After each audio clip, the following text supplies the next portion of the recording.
It's not our job to get the audience to understand who we are. It's not our job to get the audience to know what we're capable of. It's not our job to get the audience to be impressed by us. Our job is to get the audience to understand that we understand them. This is the Authority Builder Podcast. This is the place to come if you're building a professional practice and you want to be seen as the leader in your market.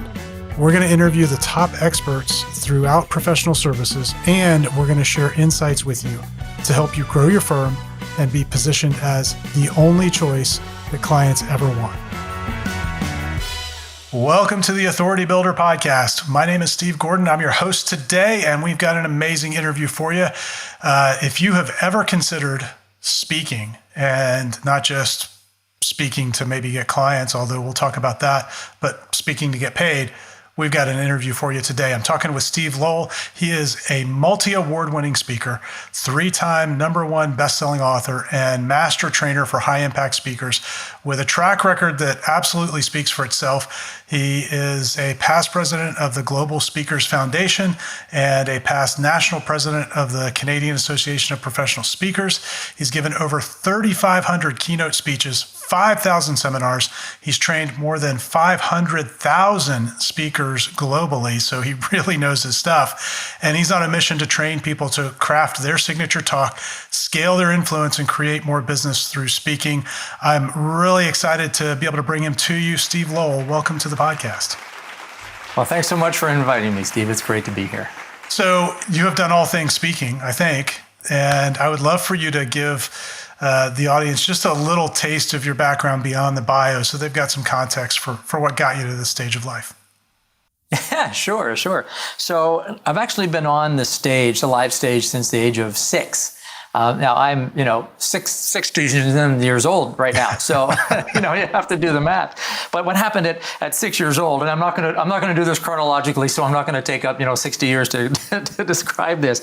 But at 6 years old, I played my guitar. I was a little guitar guy with big, thick glasses, and I could barely reach over the guitar to play. But I went on stage at school and I played the guitar and I started telling stories and telling jokes, and I absolutely fell in love with being in front of an audience. And so by the time I was in my early teens, I had my own band and I was the front man in the band. And then we got into late teens, early 20s, and I became a professional musician, and we were touring the country and making records. And I was always the front man of the band. But then what happened is over several years, the band broke up and I ended up doing this solo show. So there was just me and my guitar and I'm singing all these songs. And I was never the singer in the band. Like I did some backups, but I was never the singer. So all of a sudden I'm by myself and I'm playing the guitar and I'm singing in all these bars. And this is what I say, Steve, I say people would come up to me, they'd hear me sing and they'd say, Steve, maybe you should just say the words. And so that's how I became a speaker. And so I started working with the Dale Carnegie Training Organization because I figured, if I'm going to be a speaker, and I saw a Zig Ziglar video, and I thought, oh, that's the best job in the world, man. I mean, he's got no equipment. He's all by himself. He doesn't have to sing on key. His audience isn't drunk. I mean, it looks all really good. So I joined the Dale Carnegie Organization, and I went through all their courses, and then I went to work for them, and I became trained as a Dale Carnegie instructor. But the issue was the day came for me to sign the contract to become a Dale Carnegie instructor. But the reality is I didn't actually believe in a lot of the things that they were teaching. And I couldn't actually sign the contract. So because I couldn't do it in good conscience, and I knew I'd be bound to teaching things that I didn't really believe in. So I left there and I started my own training company. And then over years, I've spoken all over the world, and I've trained over 500,000 people through online programs and group programs, and collectively, not 500,000 one-on-one because that would be really intense, but through all my programs. And so here I am. This is what I do now. I speak on stages, on virtual stages, and my mission is to take people who have a message, people who have a story, and help them craft that message, bring it to the live or virtual stage so that they can have the impact that they were meant to have and make the money that they were meant to make through the spoken word. I love it. So I'm going to start with kind of a basic question. Why speaking? I think it's this. I get that question a lot, and there's a lot of different answers, but here's the one that keeps coming up for me. It's because I have a gift. And I found that gift when I was with the Dale Carnegie organization. What happened was, before I became trained as a speaker, I had taken all their courses and I was sitting at the back of the room watching an instructor teach the class. And in my head, I'm instructing, and I'm thinking with the instructor, I'm thinking, oh, I liked what he did there. I liked what she did there. I didn't like that. I would have done it differently. And then one time, the instructor looked at me and he said, Steve, would you like to try coaching somebody? And I said, yes, I would. So I get in front, and the person that they had me coach was this big, scary, mean guy that didn't want to be there. He was there because his boss sent him. We were on week 7 of a 13-week program or something, and he was not engaged. He was not participative. He wasn't happy. So it just so happens that's the guy I get. And within about 2 minutes, I had that guy opened up. I had him, he was all in, and he got emotional, and he got dynamic, and he was having a great time, and he never went back after that. And so while that was happening, I thought to myself, this is what I want to do. I'm good at this. Yes, I can speak. I can get on stage in front of thousands, and I have, and I can do those things. But my gift is taking people who don't know they can speak and pulling magic out of them that they never knew existed. And so when I discovered that, I call that my moment. And so when I discovered that gift, that sort of formulated my mission for me. And then I just started going out and helping other people to do what I could do. And then over time, a whole bunch of things happened in my life that caused me to study things like neuroscience and psychology and all these things to try and figure out some other issues that were happening in my life. And I would read all of these books on psychology and neuroscience, and all of these things would pop out at me, and I would say, oh, that's why audiences respond that way. Oh, that's why that kind of body language doesn't work. Oh, that's why these kinds of stories don't work. And I kept relating it to speaking, and so it just kept supporting the work that I was doing. And I just sort of slid into it that way. So I love that. And it's always so interesting when you hear somebody who has sort of that click moment when it just comes together for them and they're now clear about what they're supposed to be doing. I want to ask the question now from a different perspective. So for a listener who's listening to us right now, why should they choose to speak to an audience? Well, I don't know if they should, because not everybody should. And, my thought on it is just because you can speak to an audience doesn't necessarily mean you should. But here are some guidelines. If you're thinking about whether or not it's the right place for you, here's a couple of things to think about. What I've found is, Steve, that there in our space, the entrepreneurial space, the expert space, the author space, I found that there are 3 primary motivators that seem to drive what we do.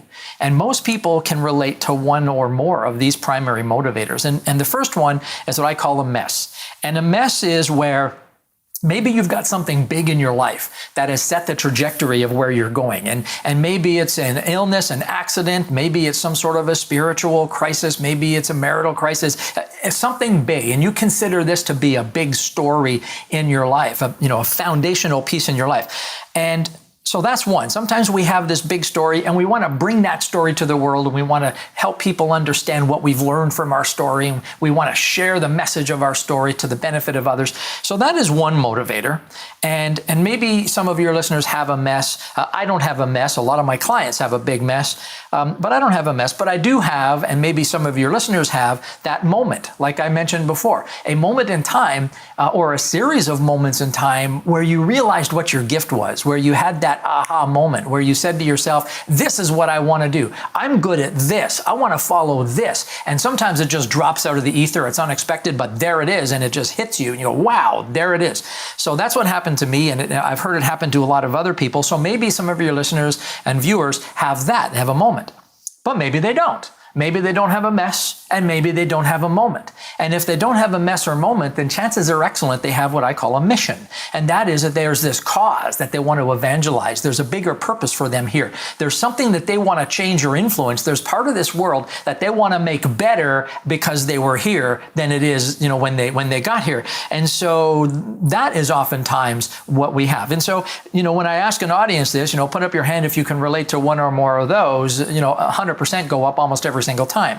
But here's the next piece. Once we have these motivators, if we have a story that we want to share, if we have a big moment that we want to pursue, if we want a mission that we want to evangelize, the next logical step is to create a message that supports that motivation and take it to the world. And so there are various ways to take it to the world. And books, of course, is one of them. And that's, I've done that. I've got multiple books, and you've got multiple books. And this is a natural step for us to take. I'm going to write my story in a book. I'm going to take my my moment and all the skills I developed to put it in a book. And I want to take my mission. I want to put it in a book. And that's a beautiful, wonderful thing. But then the next step to that, to bringing that message to the world after writing the book, or even before writing the book, is take it to a live audience, take it to a stage live, or take it to a stage virtual, or video even, or vlogs, or however you can get in front of people so that they can see you and hear you and you can engage with them. That just takes your message, your moment, your mission to a much higher level. And there's so many people, Steve, I know you've met them, I know you have, where they've got an amazing story, they've got amazing gifts, talent, wisdom, ideas, creativity, and the world needs what they have. And I kind of feel like it's my job to participate in helping them bring that to the world, just like you do with your work. And so why speaking? Why not speaking? Because it's a natural progression of getting your message out there to the world. Great answer. I love that. So you have a concept called the $100,000 speech. And I would love to hear about that, because I will tell you, probably a third of the authors that we work with, when they come to us to write a book, and one of their stated goals after the book is, I want to get on stages, I want to be paid to speak, or I want to use it to get on stages so I can attract clients, but they have speaking as a goal. And I think you've really distilled this into a process that I'd love to unpack a little bit today. Sure, we can certainly talk about that. So the process is called the art of the $100,000 signature talk. And those words are very specific in their application. So we call it the art. And the reason we call it the art is because there really is an art, not just to crafting a message and getting in front of an audience, but crafting a message, getting in front of an audience, and delivering it in a way that drives business. So there's an art to that. And I'll talk about some of those features if you like. So there's an art to the $100,000. The reason why we chose that number is because what we found is that in this space, the service expert space, the entrepreneurial space, the coaches, trainers, authors, consultants, in that space, there's this $100,000 milestone through speaking. Now there's how there's the 7-figure milestone in business. I mean, you wrote a book on it, right? So there's the 7-figure milestone in business, and through speaking, there seems to be this $100,000 milestone where people think someday, would ever be cool, to get in front of an audience and walk away with $100,000 in business. So we chose $100,000 because it is a known milestone. And then the next piece is the signature talk. And the reason why I chose the word signature talk is because having a signature talk, and a signature is just like your signature. What it's for is something that people can identify you as, something people can attach your name and your face to. And if you get up in front of an audience to just talk about whatever, there's nothing for them to attach you to. So it's the art of the 100K signature talk, and all those things are very deliberately planned. And so here are some of the things that go into that. Okay, instead of just taking your book and telling your story in front of your audience, or taking your book and sharing your expertise in front of an audience, consider this. Consider the fact that every single one of your competitors are doing exactly that. That's what they do. And so there's a fundamental principle that the first belief that we have to wrap our arms around if we want to take any kind of a talk and turn it into revenue, and that is this. We need to understand this. It's not our job to get the audience to understand who we are. It's not our job to get the audience to know what we're capable of. It's not our job to get the audience to be impressed by us. Our job is to get the audience to understand that we understand them. You see, so if you're in the audience, you need to, your audience needs to look at you, watch you speak, and they need to go, you know what? She gets me. He gets me. She understands me. And if that doesn't happen, then there's never going to be any significant sales. And so many of fledgling speakers, they'll get in front of an audience and they'll think if they could just understand my process, if they could just see how good I am, if they could just understand my story and the significance of my story, and if they could just understand how I can help them. And all of that is the exact opposite mindset, because all of that is thinking if they understand me, then they're going to want to hire me. No, they're not. If they understand you, they're going to compare you to everybody else who does what you do. And now you're in this competitive state, and this is where you start doing things like lowering your price and competing on fees and throwing in bonuses and all to get the business, right? Our job is to get the audience to say, you know what, you understand me. You get me. That's job number one. And when you think about it that way, that changes the way you use stories. It changes the way you plan your talk. It changes the way you deliver your talk. It changes what you offer. It changes everything, because our main function is to get the audience to think, I understand you. I get you. Then the audience cares about all the other things. So I'd say, we could go on for hours about this, but that's the number one mindset shift that I think we need to make when we step on a stage or in front of a screen. That's phenomenal. I'm just having flashbacks to the very first speech I ever gave. I was right out of college and very first job. And for whatever reason, the president of the company thought that I should help him deliver a talk to a bunch of potential clients. And it was awful. It was completely awful. And I didn't follow your advice at all, aside from delivering it poorly. So yeah, I appreciate the flashback and the memory. You're welcome. But I think a lot of people listening are probably going, I gave a talk last week and it was all, about me.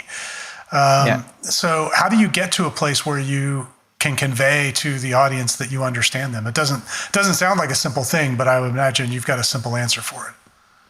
Well, the first thing is this, there's this old adage in speaking, and anybody who's ever done any speaker training knows this. One of the first things that comes up is know your audience. And that is true, but it's not nearly enough. What we need to understand is, and here's another one we hear, is know what their pain is. And that's also true, but it's not nearly enough. What we need to do is we need to think about our audience's experience. What do they experience within the nature of their condition? So here's what I do with clients is this. Say, close your eyes, and I'll say, put yourself in your typical audience's position. You have an avatar, right? Whoever your audience is, and put yourself in their shoes. I mean, you're in their body and you're looking around their life. You're looking around the room they're in, you're looking through their family, through their work, and you're, figuratively looking around in their life. What is it that they see that bothers them? What is it that they see that they don't want to see? What are they hearing that they don't want to hear? What are they feeling that they don't want to feel? And we have to be able to build this image in the audience's mind so that they go, that I get that, I see that, I hear that, I feel that. I'll give you a really cool example. That it's not about speaking, but it's a good example. It kind of defines the point. You know M&M's candies? Yes. Okay. Do you know what the big slogan was that made them so famous? Melt in your mouth, not in your hands. Melt in your mouth, not in your hands, right? Now, do you think that would have been as effective if they said, it won't melt until it becomes in direct contact with human saliva? No. It's not likely to be effective right now, because that doesn't convey what the audience sees. The reason why that slogan is so strong is because melt in your mouth, not in your hands. It puts a picture in the audience's mind, and they go, oh, they're right. I got my kid, they're eating candy, he or she's eating candy, they're putting it all over the clothes, they're sticking it all over the wall, and I'm constantly wiping them off. Melts in the mouth, not in their hands. I get that. And so that's what we need to do as speakers. We need to put that visual in the audience's mind so the audience goes, yeah, I get that. This person gets me. And there's a whole bunch more of them like that. Kentucky Fried Chicken used to do finger licking good, And there's a whole bunch of these things. Another one of my favorites is Buckley's cough syrup. Do you know Buckley's cough syrup? I do not. There's this one in Canada, Buckley's cough syrup, and their slogan for years was tastes awful and it works, right? And the people go, oh, that's what I need. And because they know their audience is thinking, if it doesn't taste awful, then it's not cough syrup. It's got to taste awful to work. This one tastes awful and it works. So now those are just silly examples of how knowing your audience at a different level is important. And as speakers, we need to do exactly the same thing. We need to be able to paint pictures in the audience's mind, and it's a picture of the problem that they see every day that they want solved and haven't been able to solve. So it's more than just telling them about your solution and your 5 secrets to this and your 4 strategies to that and your new process to this. All of that stuff is absolutely useless for selling who you are and what you do. What we need to do is we need to help them get clarity around the problem that we're solving, not try and solve it. I think that's brilliant. And I think that takes away one of the biggest fears that I know a lot of professionals have when they go to speak, which is, am I giving away too much? Mm-hmm. But as you've just laid out, we're not necessarily trying to solve the problem for them and give it all away. We just need them to have more clarity at the end of the experience with us than they had at the beginning. Absolutely. And that is one of the biggest barriers to monetizing when you speak, is teaching too much. And I know I did that for decades. And I couldn't figure out why are they not buying? I mean, there's such great stuff, and I'm so good at what I do and all of that everybody says. And, if they could only see what I could do, if they could only try me out, if they only understood me better, if they only got me, they would hire me. And so if I teach them more, they're going to understand me. They're going to be so dazzled by all the great things I can teach them, they're going to hire me. But they don't, because they walk out the door thinking their problem has been solved. But what I've learned is that clarity around their problem is the value. And then they want it solved. And when we try and solve their problems, we are speaking ourselves right out of work. Well, and you're also speaking them out of the solution, because they're not going to walk out of there having solved the problem. They just have intellectually been shown how to solve it. But it's 100%. It's not solved in reality. And I think part of what happens, and maybe this was uncovered in some of the research you were doing around psychology, I think what happens there is that there's a little checkbox in the brain that says, okay, we got this done, even though it hasn't been in reality. And so it sort of lets them off the hook. Whereas the clarity now just, I think, gives them the ability to act, to solve it, to engage with you, to move forward. And I don't know, does that jive with anything that you've discovered? Absolutely. Yeah, absolutely. And so there's all different kinds of biases inside our brain. And one of them is confirmation bias. And what happens is what you just said is when they think, oh, now I know how to do this, they step out and they try to do it and it doesn't work well. But their confirmation bias looks for information. It looks for validation that it did work, even to a minute degree. And if they see any indication of success, then they cling to that. But at the end of the day, they don't make any forward progress.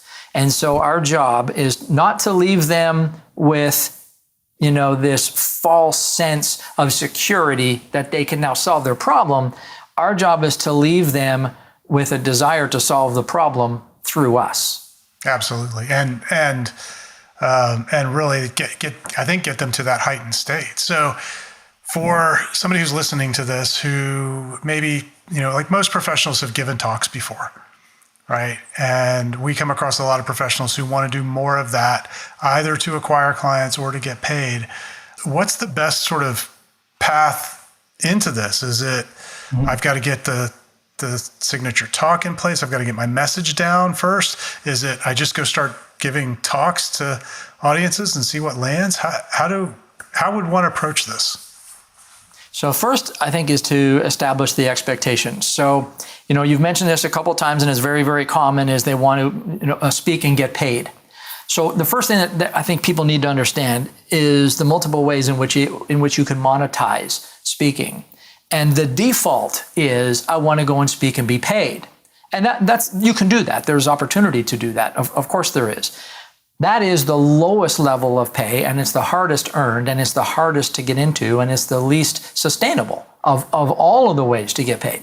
So I don't do that anymore. I've raised my speaking fees so high that nobody hires me to do that. And if they do, I'm gladly going to go do it because my speaker fees are so high. But that's one that I've set aside because it's just not sustainable. It's not practical for most people. It's difficult to break in, very high barriers of entry, and it's very low pay for your work.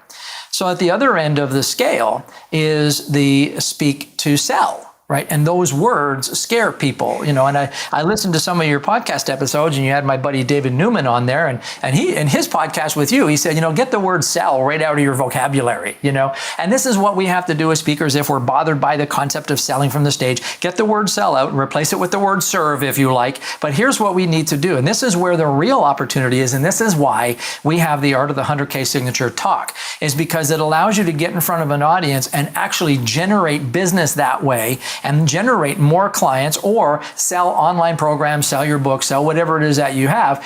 And we do it without all the really high pressure sales stuff. So if we take that world and break it down into those two spaces, you got the speak to for a fee, and you got the speak to sell or speak to monetize.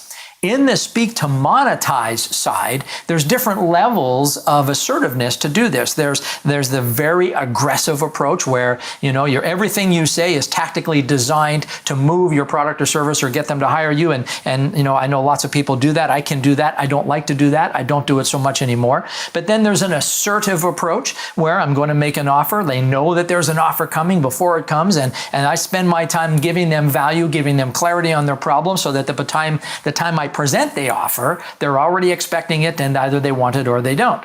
And then there's a very passive approach. Passive approach is where you do a great talk, and at the end you might put up a QR code and say, get my free download, my free PDF, and then they get on your list and you can follow up that way.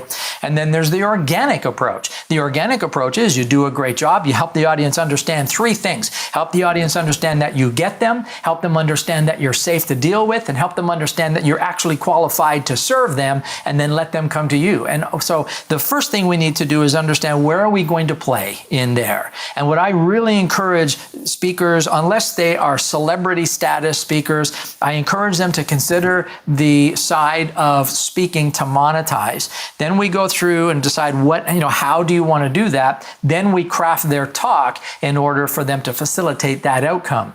Then they start looking for speaking opportunities, and I usually encourage them to start online. So there are summits that they can get onto. There's millions of them, and we're connected to people who can help you find those. But they're not that tough to find. You get online and start searching for summits in your areas of expertise. Contact the organizers and say, "How do I get on there? How do I get on there?" And the first thing they're going to ask you is, "Do you have a book?" That's often the very first question. So if you don't have a book and you're thinking about getting a book, get on the line with Steve's team and get your book done, right? And I heard on your podcast, several book experts said the same thing. They say, just the most important thing about your book is to have the book. Get it done, right? So get the book done, because they're going to want that. So now you get on these virtual summits, and you hone your message, you hone your talk, you hone your skills, you hone your delivery, and then you start looking for live stages. Now, the one thing that's going to happen, that's going to pop up, is the concept of pay to play, where a lot of those stages that are going to allow you to make an offer are going to charge you to be on those stages. And I'll do that all day long. We do lots of the places we speak. We've paid as much as $50,000 to be on a stage, because I know I can go and make 5 times that on that stage. And so there's no corporation in the world that's going to pay me that kind of money to get on their stage to speak to their audience. So you need to have some fortitude and put a little bit of risk in the game. Sometimes you can get on stages for $100. Sometimes they don't charge you at all. But you look for stages, virtual and live, that are in line with whatever your product or service is. And you just contact the organizers and say, "How do I get on your stage?" And they will tell you how. But it's really important to set your expectations in line first. And so it starts with, how do you want to monetize? Do you expect to be paid by corporations and associations, as a speaker, or do you expect to get in front of an audience and learn how to monetize? So that's the side of the game that we play on. Well, it makes a lot of sense. We do the same thing with books. I get people all the time that, they'll ask me, "Well, how much can I expect to make from my book?" And I said, "Well, depends on which direction you go. If you're talking about royalties from books, well, you might be able to buy yourself dinner once a month. If we're talking about, the business that you'll develop from it, 7 figures a year if you do it well." Yeah, exactly right. Yeah. So I love that we're very much aligned in that approach. I think it's actually the least risk-laden approach for anyone who has a business to go and speak in this case. They don't have to worry about being picked as the one who's going to get, the one check. Because in a lot of events, you've got 1, maybe 2 people, right, who are going to get the big checks. and then an awful lot of people who aren't going to get paid very much or anything to speak there. And I've got several clients who have made a living out of being one of the ones who isn't getting paid, but is walking away with all of the business out of the event. Oh yeah, and the difference can be huge, and that's why I don't really speak for a fee anymore, and my fee is so big. I mean, they could get Bill Clinton to speak for my fee, and I do that because I know they're not going to hire me. And so let me put it this way, if I could get in front of, let's say, 100 people who are my audience, if somebody's going to pay me, let's just say $10,000 to speak to that group, and I can't make an offer, I'm not going to do that. But I will say to them, I will pay you $10,000 to put me in front of that audience if I can make an offer. And because I'll do that all day long, because I will make 10, 12, 15 times what they were going to pay me in the first place. But I make it sound like it's easy. It's not easy. It's very tactical. It requires a lot of skill. It requires a lot of fortitude. It requires a lot of training. It requires a lot of practice. And that's, we built a business around teaching that whole thing to people. But if somebody came to me and they said, I'm an expert in this, I'm a coach, speaker, author, consultant, whatever it is, I just want to ask them a couple of questions to find out, do they have what it takes to play on that pay to play, on that speak to sell side? And if they do, then I want to take them there, because it'll pay off much faster and much bigger than trying to find a speakers bureau or an agent to book you at an event and then give 30% of your fee away and go speak to an audience who is lukewarm because they're being paid to be there by their boss, And so it's just not a space that I enjoy. Now, I have colleagues, Steve, I've got colleagues all over the world in the speaking business who make a beautiful living doing that. And they make 7 figures, many of them do. And they love it. But they've been in the game a long time. They've got a reputation in the corporate space or in the association space around their expertise. They have celebrity status in some of those areas, and they get big bucks when they speak. And it's taken decades for them to get there. So it's doable. It's just really freaking hard to do. Yeah, without a doubt. So if someone is listening to this and they're thinking, speaking, it has been on my radar, I just have hesitated, I don't know where to get started, where do you recommend that they begin the journey in this direction? So I think there's several spots. The first one that comes to mind, and this is the one I always start with, is Toastmasters. And the reason I bring Toastmasters up is because Toastmasters is around the world. It's inexpensive.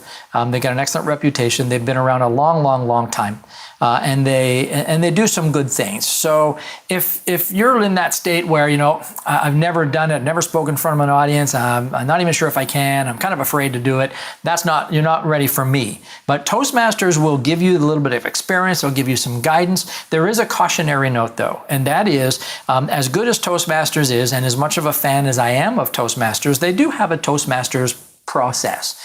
And most serious Toastmasters are in Toastmasters in order to win Toastmasters competitions. So to win Toastmasters competitions, you have to follow the Toastmasters format, and you have to, check all the boxes on the Toastmasters checklist, and all of that is great, and you become a world champion, and that's all great. But there is a cavernous gap between a Toastmaster speaker and a professional speaker. And when I say professional, I mean the one that is going to exchange the spoken word for money and monetize their message one way or the other. There's a huge gap there.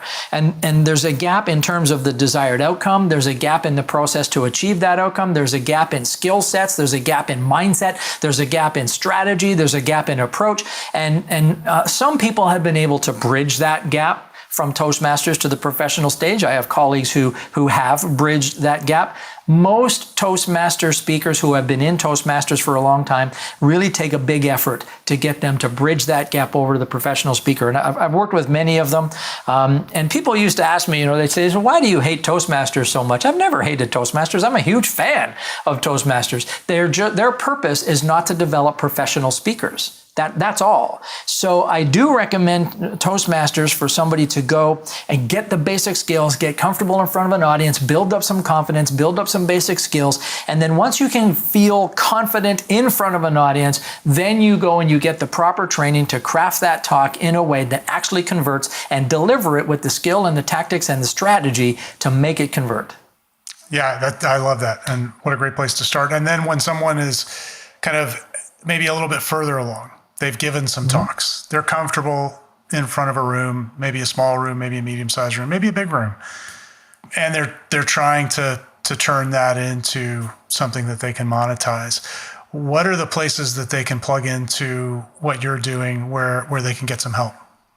Yeah, stevelowell.com is the place. So just go to my website, stevelowell.com. There's all kinds of great strategies there. There's some downloads there. There's courses there. Everything from $97 up to $100,000 and everything in between is there. And one of the things that they'll see there that we do ongoing is called the Art of the 100K Signature Talk 5-Day Challenge. And this is something that we do several times a year, and it's free. And it's a 5-day challenge that we run. And you come in at 9 a.m. till 10, I think, or 9:30 till 10:30 a.m. for 5 days, and we go through the art components of the 100K Signature Talk. And by the end of that, you've got a pretty good idea of what's required to develop and deliver a talk that converts, and whether or not it's something that you want to pursue. And of course, there's an offer there. If you want to work with us, there's some things that you can do to make that happen. But that's where I would go, not only because, I'm biased, it's my website, but the other thing is that 90% of what we find in my content is unique to me. It's, I mentioned this to you before, Steve. I take an awful lot of times, I will take a contrary position to common knowledge. Because for me, in my years and decades of working this out, common knowledge didn't work for me. I would read, do an offer this way. I would do it that way over and over and over and over. It didn't work. So I would say, well, what if I do that exact opposite of what they're saying? I do it the exact opposite and it works, right? So a lot of my content is very much opposite to what you're going to hear elsewhere. So I think stevelowell.com is a pretty good place to start. And then if it doesn't resonate with you, just look up, Google speaker coaches. There's a myriad of them everywhere. Anybody who can fog a mirror oftentimes claims to be a speaker coach. But what I would do is make sure that if you hire somebody to teach you how to speak, particularly to monetize, make sure that they are actually doing what they say they can do, right? Make sure they have done it themselves. Make sure they've got the background, the track record, because a lot of people, it's just like a lot of other industries, Steve. I know, I've met people who offered to publish my book and have never done it, never written a book themselves, and so just make sure that whoever you're working with has that background to substantiate what they're teaching you on. Absolutely. Absolutely. Well, Steve, this has been phenomenal. We could probably go on for hours and talk about this topic. And I think we've given everyone listening some things to think about as they approach speaking, as a business development tool. And so, folks, go check out stevelowell.com. We will link that in the show notes. Check out the challenge when it's offered, and I guess you'll have dates there on the website for when the next upcoming challenge will be, so folks can find it there and get connected with Steve and get plugged into what he's doing. He will transform your speaking. Steve Lowell, thanks so much for being on the podcast with us. Well, it's my privilege, and I want to congratulate you on the enormity of your success and the work that you're doing. And I got to mention this again. I don't know if your listeners and viewers know this about the kit that you sent out. The box you send out. I've been on hundreds of podcasts, and I never received a gift package like that. It was excellent. It was outstanding. You're a true professional and a credit to your field. So I'm honored to be part of this. Thank you for that, and you're welcome for the package. Glad you enjoyed it, and great to see you, my friend. Thanks for listening to the Authority Builder Podcast. Here are 3 ways you can expand your authority. Number 1, get a copy of the $1 Million Book. In it, I show you how to multiply your authority by writing a best-selling book in less than 90 days guaranteed. After all, you're the best spokesperson for your ideas. Go to authoritybuilderpodcast.com/book and get your copy. Number 2, join me for an upcoming Write Your $1 Million Book Accelerator, and let's jumpstart your authority building book now. For upcoming dates, go to authoritybuilderpodcast.com/accelerator. And number 3, work with me and my team to get your book done and bringing in business.